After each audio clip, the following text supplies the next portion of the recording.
Welcome back, 12s, to the Seahawks Uncovered podcast. I am FLEXMatt. He is Brandon Adam, and we are the Flex Network, and we are back again with another one of those block rockin' beats. Brandon, last week we were a little bit nervous about the Seahawks getting a win against Atlanta, and last week we played our intro video twice. Now, if it's only weird if it doesn't work. Let's hit that some B again.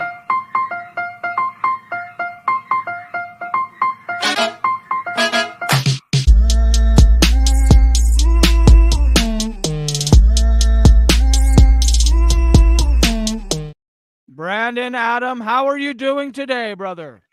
Fantastic, man. I'm excited for this week, man. There's a lot of great matchups, especially this one.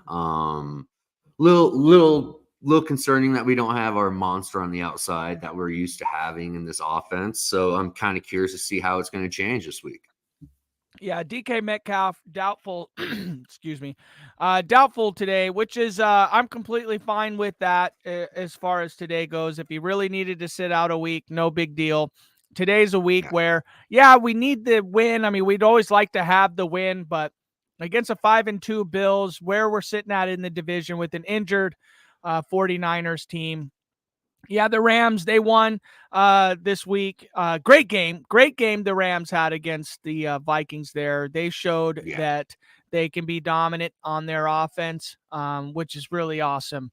It's good for us to have some good, solid competition, but we really need to go get those Rams. But this week, we have the Buffalo Bills, Josh Allen. But, Brennan, Riq Woolen is back this week, which I think is a huge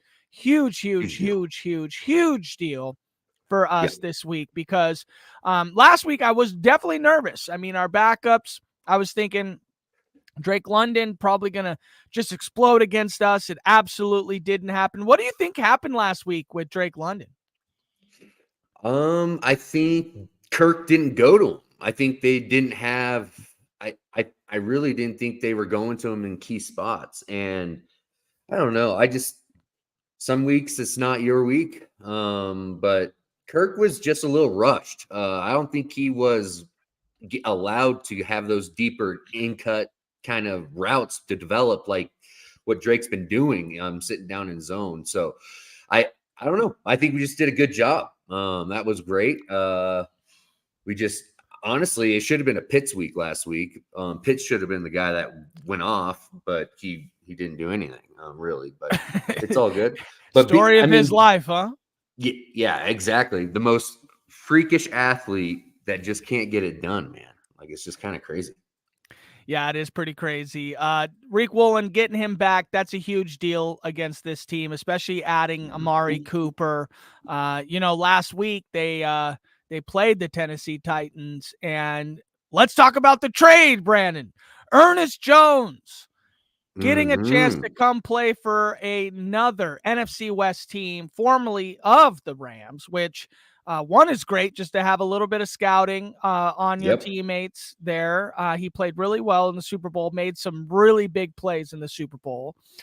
He is really known for his stout run defense, getting away Jerome Baker in a fourth, which is essentially our worst graded player on defense, second worst graded player on defense last week, and consistently. Ernest Jones, Jerome Baker, I would say, they're not really known for their coverage ability. Can they cover? Absolutely. They're going to be asked to cover, but essentially they need to read, react, and plug the hole. And that's exactly what Ernest Jones does for us. I watched I went in the rabbit hole. That's what I did. You couldn't call it anything else. I went in the rabbit hole. I watched 1 full hour of tape on Ernest Jones, and he's kind of scary. First of all, he's kind of scary, even though he's not incredibly big. He profiles about the same size as Ernest Jones. I was thinking, okay, maybe you'd see us go get a guy that might be a little bit bigger. Like, maybe that's the thing. But no, Mike McDonald likes a more athletic, agile, read and react guy. It's all about the brain, really. I don't think it's the size specifically, but it's about the brain when it comes to Mike McDonald-led defense. And Ernest Jones, he's patient. He hits the hole, and you're not really getting past him. I mean, once he nails you, it's pretty over for you, even if you're the biggest running backs, which maybe are a little more stout than him. Specifically, even with the little guys too, like the A-chains when the Titans stifled. I mean, I know they were playing with a backup quarterback, but still, I mean, with all those weapons out there, you should be able to do something with them. But the Titans defense held them to not a lot. Now, obviously, against Buffalo, it was not, they did not hold them that much. But as far as the run game is concerned, it wasn't. Buffalo actually committed to against the run. Tony Pollard was a smash play that week that he got against Buffalo, and they did a good job against Tony. But that's a different deal. Like we're talking about a Titans team that can't even move the ball or anything like that. It's nothing like us, where we actually have creativity and scheme, and also have great players at all different levels we can attack you at. Except for now. But Jake Bobo can attack deep. He can get it done in the deeper third. So I think he's going to be a guy that steps up a little bit in some schematic, asking him to actually, get some big catches off play action. I think that's pretty much where Jake Bobo is going to be. But yeah, I'm excited for this weekend. But Ken Walker should have a great week. Ken Walker should be great this week. Okay, tell us why Ken Walker should be great this week. Ken Walker should be great this week because the Buffalo Bills ranked 31st against the run pretty much almost in every stat almost, except we're fantasy guys. So like everybody knows running backs against Buffalo is the play. They just can't guard them, especially through the air. So with Ken being, I think Ken's going to hit his over on his 25-yard, 20, I think it's 25 and a half yards receiving prop. I think he's going to hit the over on that. Last week, he had a receiving touchdown that was called back. That should have been one. He should have had 2 last week. I think this week we should be at home. Maybe the Zebras will be on our side since we're at home a little bit. Actually let our line perform. I mean, it just seems like every time we get a big play, I just look and I just keep my eyes are trained back to behind the line of scrimmage to see if we held. So that's pretty much where I'm at with our line, and I'm hoping this week we can actually do that a little bit better. Abe Lucas is starting to practice, which is a great deal for us. It's not this week, but he should be back here in the near future. His 21-day window has been opened. So let's go on that. So we should be able to get him back soon enough. But yeah, I want to see if we can establish that run again. But it's just what it is. Like I'm sorry they stole what the number one thing to do in football is, and it's just to make sure you get the run game going. And I just think Buffalo is going to have a hard time against Ken Walker. Ken Walker he's looked like a top 4 back in the league, man. Like he is unbelievably good. And I'm excited to see how Ryan Grubb unlocks him and creativity this week because of DK, the absence of DK. They got to be a little bit more creative, hopefully. Yeah, Josh Allen and Geno Smith, 8 and 9, respectively, per PFF quarterback grade. Josh Allen has been great at times, but just like Josh Allen is, there are opportunities for him to be a complete, nobody. Sometimes it feels that way, especially in some of these games where it's just like, man, it's Josh Allen. He's getting completely taken out of the game. They added Amari Cooper. Amari Cooper last week didn't really get involved until the late of the game. But that's the same thing for Geno. But here's the thing. Geno Smith ain't 23, 4 years old, and you expect a little bit of that from Geno Smith. If Geno Smith is playing anywhere to near the type of quarterback play that any of these young awesome quarterbacks, then there's probably something to that. As far as how great these young quarterbacks are. But Josh Allen, where he is great and where he probably fixes to dominate us a little bit is in the run game. Obviously, we saw Daniel Jones run all over us. Do you think that Josh Allen is going to come into Seattle and run all over us? Yeah, I think he's going to make some plays. I think he's going to make some plays, but it's just what it is. Like he is who he is, man. And you're just hoping to limit it to the point where we can still win. But I mean, like on our fantasy show that we do, I highlighted Khalil Shakir this week as a guy that I think has a chance to actually do some work this week. If you're going to attack, I think everybody's thinking Amari Cooper. Let's establish Amari Cooper. We just got him in a trade. Let's see if we can get him in a full, almost like a full workload type deal, like compared to where he was pared down last week with what he was running with the team. I hope that's the case, because I do think because Khalil Shakir is their yak guy, their slot guy that can get in behind our linebackers as they're crashing in on said Allen, Cook, or your guy Ray Davis. Ray Davis has really come on the scene here lately, and he's a red zone guy that I think if Ray Davis and Josh Allen are in the backfield inside the 10, that's scarier to me than having James Cook back there. So I think we're going to see, I don't think they need to run Josh Allen like they have in the red zone because of Ray Davis. As long as Ray Davis can step his game up, I don't think Josh Allen's going to be asked to do that. Yeah, it's kind of funny.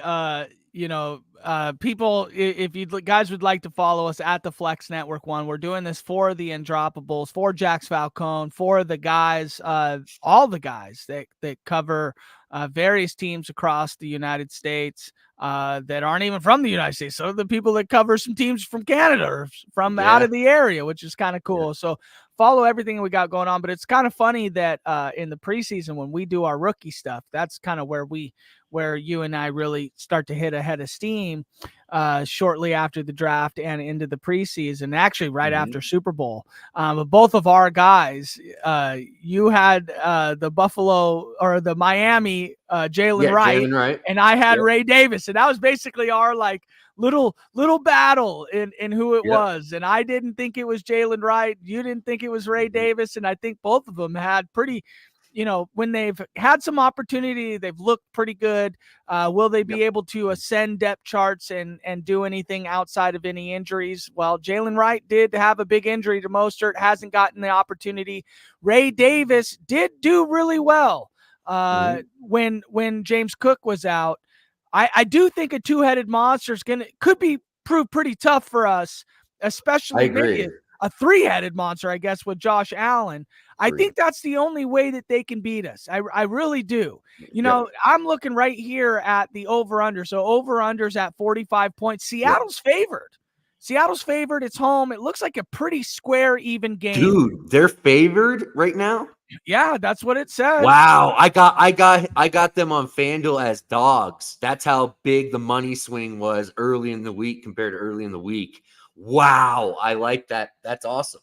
That's what awesome. I'm looking at right here. It's 46% to 45.8 or something like. I don't know how to read that one, but I'm in a state, Seattle, where we can't bet unless we have to go to some foreign land, which is sometimes the casinos. A big foreign land sometimes when you're out there. But I did want to talk about the wide receiver cornerback matchup, as you mentioned, with Khalil Shakir. He has the best matchup of all the wide receivers. Why do you think that is? I mean, we've been really good in all aspects of our defensive back play. We're getting Riq Woolen back. I don't exactly see what everybody else is seeing with the great matchup, but is it because of our linebackers? It's more about the linebacker play. Yeah, you're right. It's more about the linebacker play to me. I just feel like they're going to establish the run heavy, and they should do that heavy.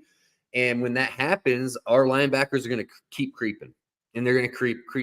And Khalil Shakir, he's good at just settling down behind the linebackers in zone, and he can get, yak. He has a major yak ability. Like, I call him the mini Rashee Rice. Like, that's pretty much who he is. Like, he's a freak of nature when it's yards after catch. And I don't think they're going to challenge Spoon as much. I don't think they're going to challenge Reek as much. I think they're going to go inside, and then they're going to also just pound away on the run a little bit. But that's how I think. But what I'm curious about is what we're going to do in offense. Like that's that. I mean, I know Ken Walker is going to be heavy. I know we're going to have, if he doesn't get 20 plus touches, like we did something wrong. Like he should get 20 plus touches this week if we want to win. We need to control this ball, the pace of play here. Don't let Josh Allen start feeling it. Don't let him quiet our crowd up. We need to control the hell out of this game. And I think Ken Walker is going to do it. But I think sneaky JSN, man. I think JSN's going to get a lot of targets today. Do you think he's going to get a volume spike here? He has to. Yeah. I mean, DK not in the game. You drafted a guy in the first round. Tyler Lockett is 37,000 years old. And even though he's still great and still can play at a high level, I mean, this has to be a JSN game. Okay. DK's out. What do we got? We got a first round pick. It's just like, again, the same year, Jordan Addison, right? Same concept, same ideas. If Justin Jefferson was out, they should lean on Jordan Addison, right? They shouldn't lean on Hawkinson. They should lean on Jordan Addison. Same thing with us. DK Metcalf's out. We absolutely have to lean on JSN. JSN should have a breakout game. This is the place where he could do it and cement himself back into that top tier, definitely in fantasy, but also in real life football. JSN was a dog coming out of Ohio State. I mean, he was talked about in that Garrett Wilson Olave tier. Olave hasn't really cemented himself amongst any elites. Maybe that's quarterback play. Maybe that's involvement. Garrett Wilson seems to be a dog, has dog mentality, but also hasn't really cemented himself, although he still gets a lot of credit for being a really great wide receiver. No one talks about JSN that way. Not anymore. Yeah. And when he had 8 or 12 targets or 9 catches, like that's what we should see from him. But we got to get in the end zone. We got to be able to break these long ones. Yeah, and I think that's what he was good at Ohio State. He was good at the red zone catches. I mean, he's drawing against Taron Johnson this week, and Taron's been giving up big plays as well. So it's not like he's an established player. We got him. He's ranked all at 87th for player profiler as a corner, dude. So, I mean, he does have a good matchup here. I like Lockett too. Lockett's been having a quiet year a little bit this year, but I think that's just because we've been, cramming it down DK. Like we wanted DK to flourish this year. I think that was the prerequisite. Well, we mentioned this, right? DK was Odunze, right? JSN was not Odunze. JSN was Jalen McMillan. I mean, in the offense. So JSN's doing exactly what we imagine he would do, but now here's the nuts. DK's out. What do we do? Do we put Bobo in it and feed Bobo as the X? No. I mean, no, we have to slide a little bit about what we're doing. We have to start changing our offensive scheme to get Jason the football. I mean, we have to, and it can't be these screenplays all day long, all game long, because that's not going to get us in the end zone. We're not Tom Brady back there. Okay. We don't have a capable quarterback to be able to dump it down the field. All game. We want to stretch the field. That's our game. That's our offense. And if we're not able to stretch the field, we will get stifled a little bit. Now, last week, it was great to see Ken Walker getting fed the ball in the pass game. Give it to him. Yes, let's just feature Ken Walker, feature JSN, and then when we can feed the ball to other guys who might be open, whose scheme's open. Noah Fant's really looking great. I was thinking Barner would kind of start getting over him, but no, Noah Fant's playing really well. I really love to see him out there chugging and bugging. I mean, let's talk about our pass rush though. Again, 16 pressures last week. Thank God we got him back. Thank God we got him back, man. Woo! Do you think it's all? Do you think it all has to do with Byron Murphy? I mean, he only had one pressure, Leonard, but dude. Okay. Well, Byron Murphy and Leonard. 2 weeks ago, Leonard was dust. I mean, he didn't do nothing for us. And I had talked about on our pod last week, I said, hey, but getting Byron Murphy back is going to be the catalyst to how our defensive or our defense roles. And Yeah. is it because Byron Murphy affects the game by pressures? No, it's not. It's about Byron Murphy taking two guys on and allowing the other guys to get to the QB. And then you saw Hall just explode last week with Byron back. And yeah, I think Byron is more about like everybody, dude. Like I was watching some of the local stuff, like the local the Seahawks teams media stuff they were doing, and they had Byron and another player. They're interviewing both of them, and this other player, I forget what the other player was, but he was a defensive player on the line.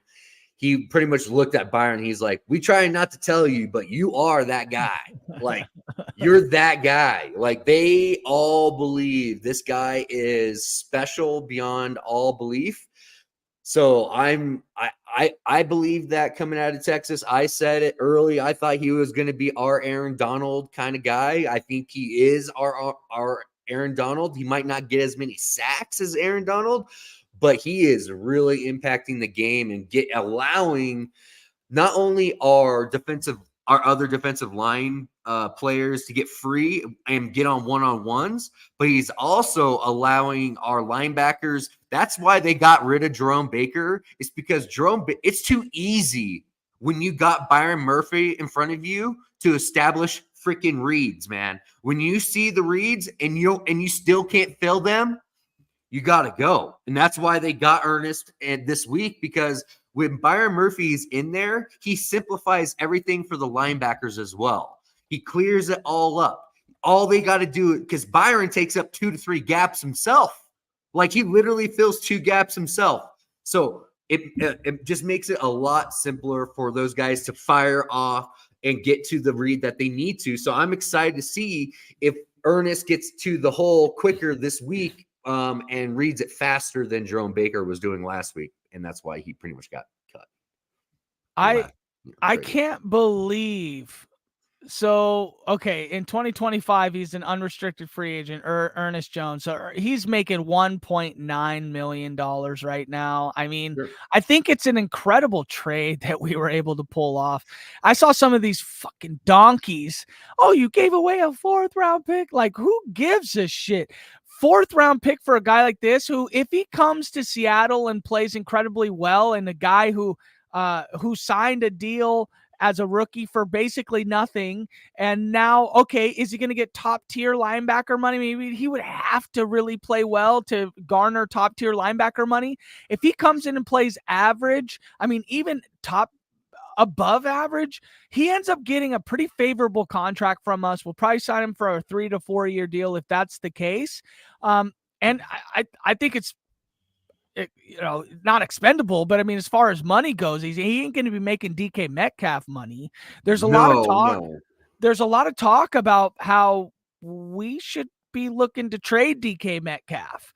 I'm not saying I'm pro that conversation, but right now, DK Metcalf.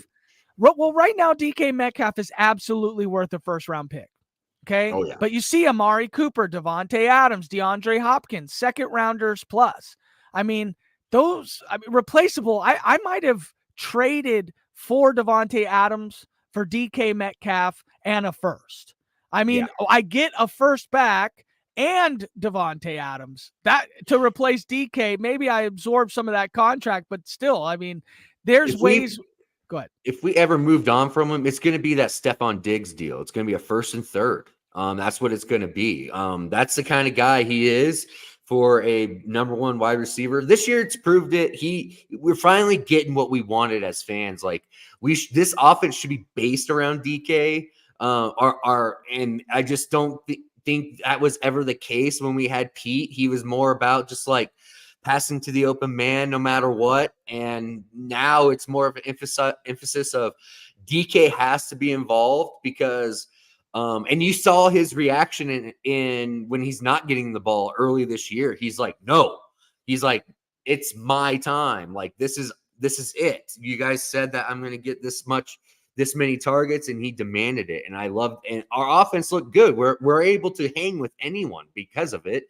And honestly, we would have won some of those games had he not fumbled. So we were not wrong in where we were going. We would have probably, I mean, I'm not saying we definitely would have beat the Lions, but you saw us and we were weak. We were weak playing them, and DK fumbles. We get in a 14-0 hole pretty quick.